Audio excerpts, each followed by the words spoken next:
헨리 맥메스터 사우스캐롤라이나 주지사 바로 이분인데요.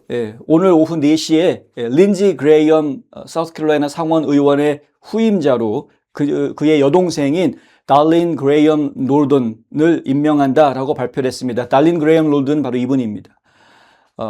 이제 린지 그레이엄 상원 의원이 갑작스럽게 별세했기 때문에 이 상원 의석을 누군가는 계속 유지를 해야 되는 것인데 그러니까 법규에 따라서 연방 상원 의원이 공석이 됐을 때에는 남아있는 기간이 얼마나 되는지를 따져봐서요. 2년이 넘으면은 선거를 실시합니다만 2년이 되지 않으면 2년보다 짧은 기간이 남아있을 경우에는 임시 상원 의원을 주지사가 임명하도록 그렇게 되어져 있습니다.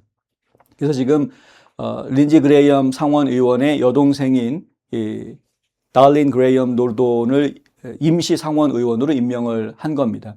이 발표하는 자리에는 팀 스캇 상원 의원도 함께 했습니다. 맥메스터 주지사는 그레이엄 전 상원 의원이 평생 여동생을 돌봐왔다라고 이야기하면서 달린 그레이엄 놀돈에게 그의 상원 의원직을 이어받아 그가 하던 일을 마무리해달라고 말했습니다. 달린 그레이엄 놀돈은 곧이어서 수락 연설을 했는데요.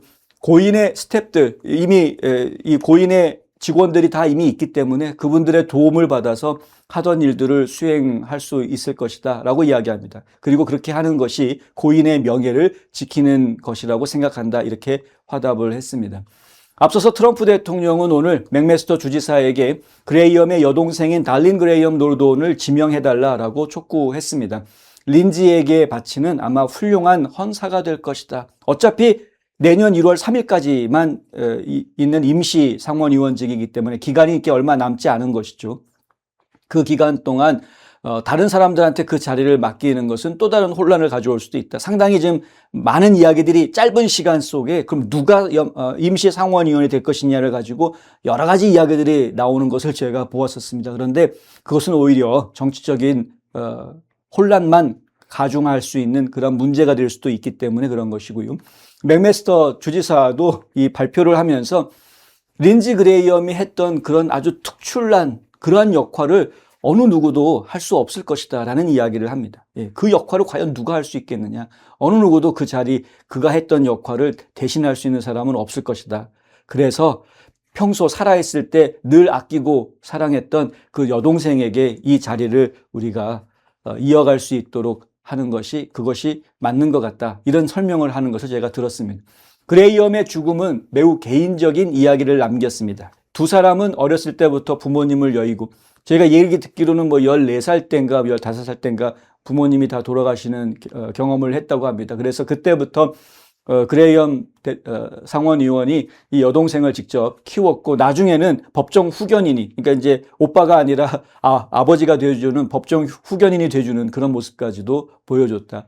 평생 동안 두 사람은 가까운 사이를 유지했고요. 올해 초에 그가 재선에 출마하겠다라고 발표를 했을 때 여동생은 자녀와 손주들과 함께 그의 곁을 지키는 재선 출마 선언할 때 옆에서 같이 든든한 옆에 같이 지지해주는 그런 모습을 보이는 모습도 있었다. 선출 과정에 정통한 한 관계자는 AP통신의 임시 상원 의원이 수요일에 취임식을 가질 것으로 이렇게 예상이 된다라고 했다고 하고요. 월스트리트 저널에 따르면은 지난 토요일 밤에 그레이엄 의원이 가슴에 통증을 호소했다라고 신고를 받고 응급구조대가 지금 워싱턴 DC에 있는 자택으로 출동을 했다고 합니다. 그런데 최초 대응 요원들이 문을 두드려도 아무런 응답이 없어서 강제로 이 집 안에 들어가 봤더니 심정지 상태에 있는 그레이엄 의원을 발견을 한 것이고요. 거기서 이제 심폐소생술을 실시를 했습니다만은 하지만 그를 구하기에는 좀 부족했다. 녹음 내용에 보면은 그레이엄의 이름이 언급되어져 있지는 않습니다만은 그러니까 월스트리트 저널에서 당시 구조대원들의 그 911 통화 기록 같은 녹음된 것을 이제 입수를 했는데 그 내용에 보면은 그레이엄 의원의 이름이 직접적으로 언급되지는 않지만 그들이 출동했던 장소가 그레이엄 의원의 거주지로 등록된 곳과 일치해서 결국 그레이엄 의원이 해당 인물이었던 것으로 심정지가 왔던 해당 인물이었던 것으로 그렇게 지금 이해하고 있습니다. 트럼프 대통령은 그레이엄이 사망하기 불과 몇 시간 전에 그와 통화를 했다라고 밝혔습니다. 대통령은 기자들에게 사우스캐롤라이나주 공화당 의원이 우크라이나 방문을 한 뒤에 피곤했지만 그 외에는 기분이 좋아 보였다라고 이야기합니다. 트럼프 대통령은 그가 장거리 여행이라 피곤하다라고 말했으나 그 외에 괜찮았다 이렇게 얘기했다고 하는데요. FBI 국장인 카시 파텔은 어제 FBI가 지역 당국을 지원하고 있고 수사 과정에서 연방 자원을 투입했다라고 밝혔습니다. 그래서 FBI 요원들도 현장 조사에 지금 투입이 되어 있는 것으로 알려져 있습니다. 올해 71세밖에 안 됩니다. 트럼프 대통령하고는 10살이나 차이가 나는데 이 그레이엄 의원은 우크라이나와 유럽에서 회의를 마치고 막 돌아온 참이었고요.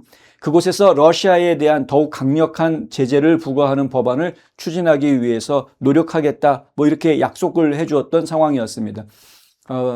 그의 죽음은 워싱턴에 큰 충격을 주었고 트럼프 대통령과 의회 지도자들 그리고 양당 의원들은 그의 수십 년에 걸친 공직 생활과 미국 외교정책 형성에 미친 영향력을 기리면서 애도를 표했습니다. 네타냐후 총리, 이스라엘 총리하고도 각별하게 친한 모습을 많이 보여주었고요. 매파로 알려져 있던 인물이었죠. 전쟁 불사하더라도 자유민주주의 지켜야 된다. 뭐 이런 인물로 알려져 있었고 동맹 관계 굉장히 중요하게 생각하는 그런 인물이었고요. 사실 이제 이런 문제들 때문에 혹시 러시아 쪽에서 혹은 이란에서 암살을 시도한 것 아니냐라는 음모론이 또 나오고 있습니다. 아직까지는 음모론이라고 말씀드릴 수 있습니다. 왜냐하면 사실로 확인된 것이 없기 때문에 오히려 지금 갑작스러운 죽음이긴 하지만 대동맥 파열이라는 이제 이야기가 나오긴 했죠. 갑작스러운 죽음이긴 하지만 그 죽음을 지금 받아들이는 그런 분위기가 지금 연출되고 있는 그런 상황이다. 이것이 무슨 암살이라든가 불의의 어떤 사고라든가 이런 식으로 해석하려고 하는 움직임들은 지금 워싱턴 정가에서 나오고 있는 모습은 아니다. 이렇게 설명드릴 수 있겠습니다.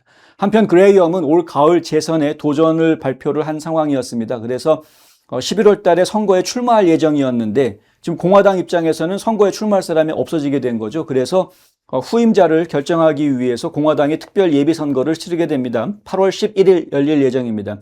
후보 등록 기간은 7월 21일부터 시작이 되고요. 누구나 출마할 수 있다 이렇게 공지가 나와 있는 상황입니다. 그래서 7월 21일부터 후보가 이제 접수가 되면 8월 11일 예비 선거를 치러서 그 중에 과반수가 넘어가는 사람이 나오면 그러면 그 사람이 이제 공화당의 후보가 되는 것으로 그렇게 이야기가 지금 되어 있고요. 만약에 과반수를 넘기는 사람이 8월 11일 날 나오지 않으면 2주 뒤에 8월 25일에 결선 투표를 1, 2등 한 사람이 결선 투표를 치르는 것으로 이렇게 얘기가 되고 있습니다. 이번 특별 예비선거의 승자는 11월 본선거에서 민주당 후보인 애니 앤드류스 박사와 맞붙게 됩니다. 사우스캐롤라이나 주 자체가 공화당의 우세한 주이고 트럼프 대통령이 각별히 신경 쓰고 있는 곳 중에 하나이기 때문에 민주당한테 의석을 빼앗길 거라고 예상이 되지는 않습니다만은 하지만 갑작스러운 이런 비보 때문에 사실 많은 분들이 지금 혼란스러워하는 모습들이 아직까지도 나오고 있는 것은 사실이다. 장례의 일정이 언제일지 지금 정확하게 발표가 되지는 않은 상태입니다. 근데 일반적으로는 3일장, 4일장 이렇게 이야기를 하는 것이 일반적이긴 한데 트럼프 대통령이 조기 개항을 명령을 하기를 이번 주말까지 6일 동안 조기 개항을 하도록 그렇게 명령을 내려놓았습니다. 그래서 아마 장례가 이번 주말이나 돼야 치루어지지 않을까. 빨리 치르게 된다면 그렇게 되지 않을까. 왜냐하면 유명 정치인들 같은 경우에는 정말 전 세계 각지에서 조문객들이 몰려올 수 있기 때문에 장례를 준비하는데 시간을 좀 더 필요로 하는 경우들이 있어서 이 린지 그레이엄 상원 의원의 장례 이야기는 앞으로도 며칠 동안 좀 계속 나올 것 같습니다. 제가 새로운 소식이 있으면 또 전해드리도록 그렇게 하겠고요. 고인의 명복을 빕니다.